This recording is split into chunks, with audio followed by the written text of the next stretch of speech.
चला तर पितृपक्ष श्राद्धाचा महिना चालू आहे, तर त्यासाठी बघा माझ्या सासऱ्यांच्या श्राद्ध आहे आज. त्यासाठी मी इथं खिरीचे तांदूळ भिजत घातलेले आणि इथं तर उडदाची डाळ वड्यांसाठी भिजत घातलेले. आणि सर्व हे या महिन्याला हे 15 दिवस आहे ना पितृपक्षांचेच असतात. तर असं उंबरठ्याला पण आहे ना म्हणजे आमंत्रण जे काय आपले सासू सासरे त्यांचं श्राद्ध असताना या 15 दिवसामध्ये कधीतरी एक दिवस राहतं. ते श्राद्ध असताना त्या दिवशी असं उंबरठ्याची पूजा करावी लागते, म्हणजे त्यांना आमंत्रण द्यावं लागतं. हे उंबरठ्याची पूजा नाही केली ना तर त्यांना आमंत्रण भेटत नाही. मग असं म्हणतात की उंबरठा पूजला आणि तिने आमंत्रण दिलं नाही तर जेवायला कसं काय येतील, म्हणून असं उंबरठा पूजावा लागतो. त्यासाठी आता उंबरठ्याची पण मी इथं पूजा करून घेतलेली आहे. त्यानंतर बापांची पण पूजा झाली. असं लवकरच उठलेली आहे, सासऱ्यांचं श्राद्ध आहे म्हणून. तर बघा गणपती बाप्पाची पण झालेली पूजा, फुलं वगैरे चढवली गेली, दिवा पण लावला गेला. अशा प्रकारे दिवा लावला गेला. त्यानंतर बापांची पण पूजा झालेली माझी इथं. आज 6 वाजेची उठलेली आहे. पाणी वगैरे भरलं, सर्व काही आवरलं. आंघोळ वगैरे, सडा रांगोळी सर्व काही आवरलं. बापांची पूजा झाली. आता देवघराची पण देवांची पूजा करून घेतलेली मी इथं. इथं पण असं छान प्रकारे पूजा करून घेतलेली. त्यानंतर आता माझा स्वयंपाक पण चालूच आहे. आणि हे 15 दिवसामध्ये ना हे पित्तरपाटा म्हणतात त्याला. तर सर्व काही करावं लागतं. सर्व प्रकारच्या वानवांची भाजी करावी लागते. त्यानंतर कढी करावी लागते, खीर करावी लागते. मग कोणी पापड्या करतं, तर कोणी आज ऐनवमी बी आहे तर कोणी कोणी पुरणपोळी पण करतं. पण आमचे पित्र आहेत ना म्हणून मी ना पापड्या केलेल्या इथं, म्हणजे पुऱ्या. तर बघा इथं खीर पण झालेली आहे माझी, कढी पण झालेली आहे. त्यानंतर साईडला मी भात पण लावून दिलेला आहे. असं पटापट ना दोघीकडे मी करून घेते स्वयंपाक. आता इथं खिरीमध्ये दूध पण टाकून देते. आधी टाकलं होतं थोडंसं, आता राखून आणलं दूध अजून, तर परत मग जेवढं होतं तेवढं टाकून दिलं होतं मी. तर बघा इथं काजू बदाम वेलदोडे मी कुटून घेतलेले खलबत्त्यामध्येच, ते पण टाकून घेतलं. खोबऱ्याची किस पण टाकून घेतलेली मी आधीच. त्यानंतर अशा प्रकारे खीर, आणि अशी खीर बनवली ना खूपच छान लागते. तांदूळ थोडेसे दळले मी इथं. तर खीर मग अशी आहे ना सर्वांनाच आवडते. आणि साखर मग थोडीच टाकलेली आहे मी. जास्त गोड जर खीर केली ना तर ती म्हणजे छान लागत नाही. थोडीशी फिकट जर खीर तर असं मस्त क्रीमी क्रीमी लागते. त्यासाठी मी ना साखर थोडी कमीच टाकते. काजू बदामचं पावडर जास्त टाकते. तर चला आता इथं आहे ना खीर पण झालेली आहे माझी. आणि व्हिडिओ खूपच छान आहे, तर तुम्ही ताईंनो बघा. तर आता अशा प्रकारे खीर माझी इथं झालेली. मी आता असं मिक्स करून झाकण ठेवते. त्यानंतर मी आता मिक्स भाज्या करून घेते.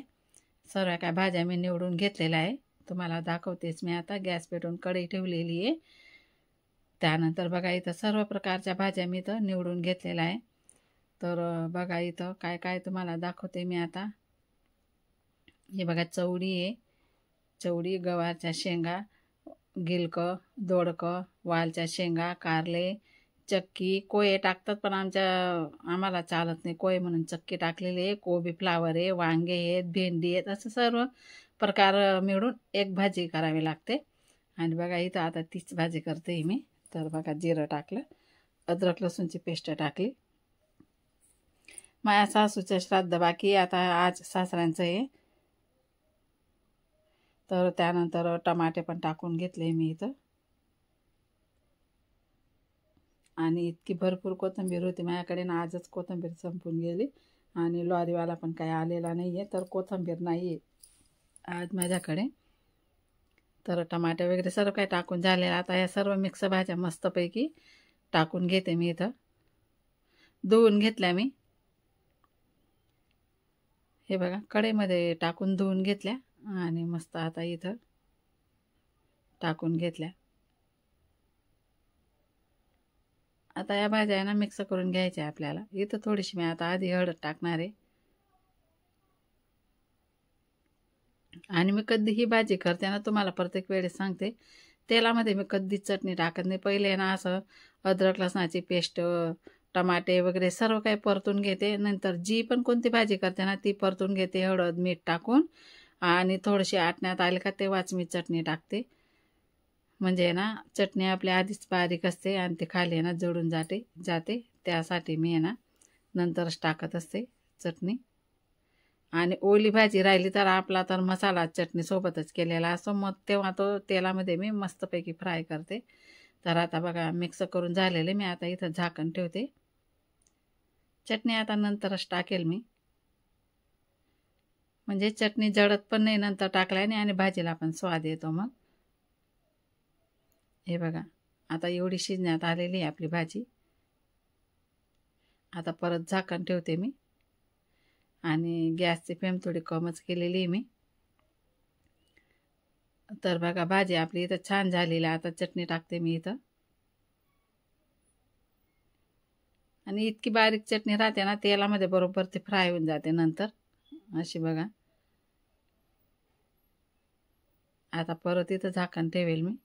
आता आपली भाजी इथं समजा झालेली आहे. मी फक्त आता 2-5 मिनटं राहू देणार, गॅस बंद करून देईल. आता झाकण झाकून देते आणि राहू देते चालू, नंतर गॅस बंद करून देईल मी 2-5 मिनटामध्ये, म्हणजे आपली भाजी होण्यातच आलेली. आता ठेवते झाकण मी इथं. तर चला आता आपली भाजी इथं पूर्ण झालेली, तुम्हाला दाखवूनच देते एकदा. ही बघा छान झाली की नाही भाजी, आणि पितृपक्षांनाही अशी भाजी लागते. त्यानंतर आता आईनं मी गेली का लगेच 2-4 दिवसानंतर अमावास्यानंतर मग घटस्थापना, नंतर मग नवरात्र सुरू होणार. थोडंसं तेल टाकते, परत झाकण ठेवते.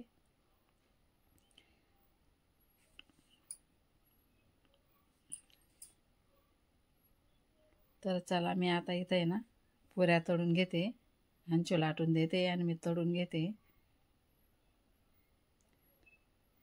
ती आहे ना मस्त पटपट लाटून देते मला, आणि मोठ्या मोठ्याच करून घेतल्या.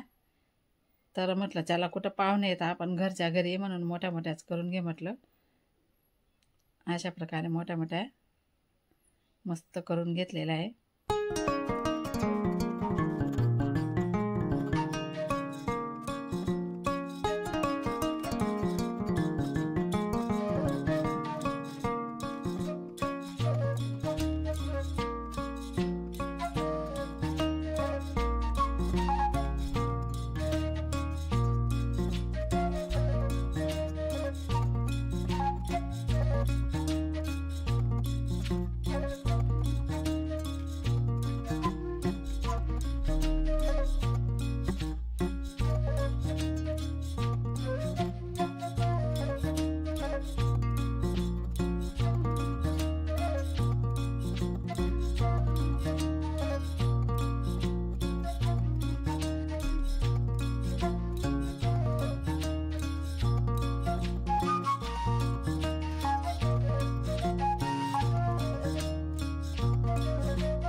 तर चला इथं आहे ना पुऱ्या पण तळून झाल्या माझ्या. कुरडया, पापड, उडदाचे पापड सर्व काही मी मस्तपैकी तळून घेतलेले आहे. इथं भात पण झालेला आहे माझा आता. तर आता इथं भज्या तळून घेते, आणि वडे पण करावे लागतात, कढी करावी लागते. कढी पण झालेली माझी, तुम्हाला दाखवलीच मी आधी. त्यानंतर मग कोणी कोणी तर आजूरायाचा भात करतात, ते करतात, सर्व काही करतात. एवढं मग मी एवढं काही नाही, पण एवढंच केलेलं आहे मी. जेवढं लागतं ना तेवढं मी सर्व काही करून घेतलेलं आहे इथं. कसं असतं ना, एक धरायला आहे ना देव माफ करतात, देवांचं काय आपल्याकडनं चुकलं मुकलं ना देव माफ करून घेतात. पण हे पित्तर कसे असतात ना, मग ते आपल्या मुलाबाळांना त्रास देतात. त्यासाठी आहे ना कधी पण पितरांना जीव घालायचंच. तर आता भज्या पण माझ्या काढल्या गेलेल्या आहे. इथं आता वडे काढून घेते मी. जास्त काही तुम्हाला दाखवत नाही, फक्त एक एकदा दाखवून देते. आणि भज्या तर एवढ्याच खाल्लेल्या आहे मी, कारण भज्या पण कोणी जास्त खात नाही. आणि बघा असे वडे, एक वडा टाकून असं होल पाडून दिलं मी तिथं. आता 2-3 वडे असेच टाकून घेणार आहे बघा. मध्ये असं होल पाडून घेणार आहे, नाहीतर मग असं अंगठ्यानेच होल पाडून घ्यायचं, छान येतात. आणि झालं असं ना माझ्याने ना पीठ थोडंसं पातळ होऊन गेलं, त्यासाठी ते काय मला टाकता येत नव्हते. असाच होऊन जातो कधी कधी, घाई असते ना फसकारा. तर थोडं पातळ पीठ झालं त्याच्यामुळे ते असं झालं. पण तरीसुद्धा काय वांधा नाही, काही हरकत नाही. छान आले तरी पण वडे, आणि मस्त असे खरपूस आले मस्त. तर बघा पुऱ्या पण झाल्या, भात झाला, भज्या झाल्या, इथं कढी झाली. त्यानंतर मग कुरड्या पापड पण ते पण झाले.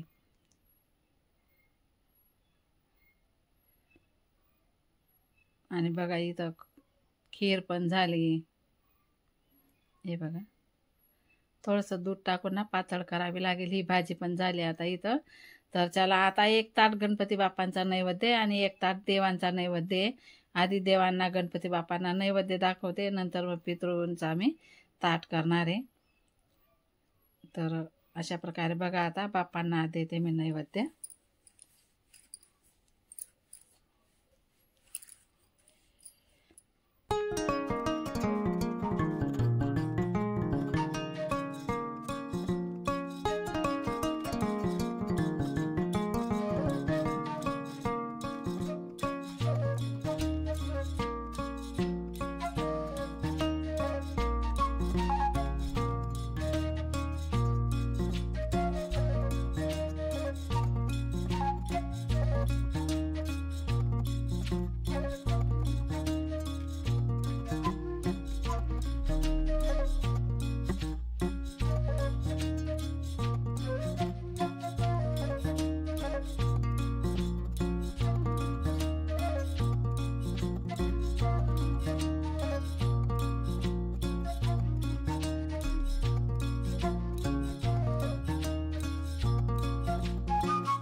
अशा प्रकारे बाप्पांना पण आणि आता देवांना नैवेद्य देते. त्यानंतर मी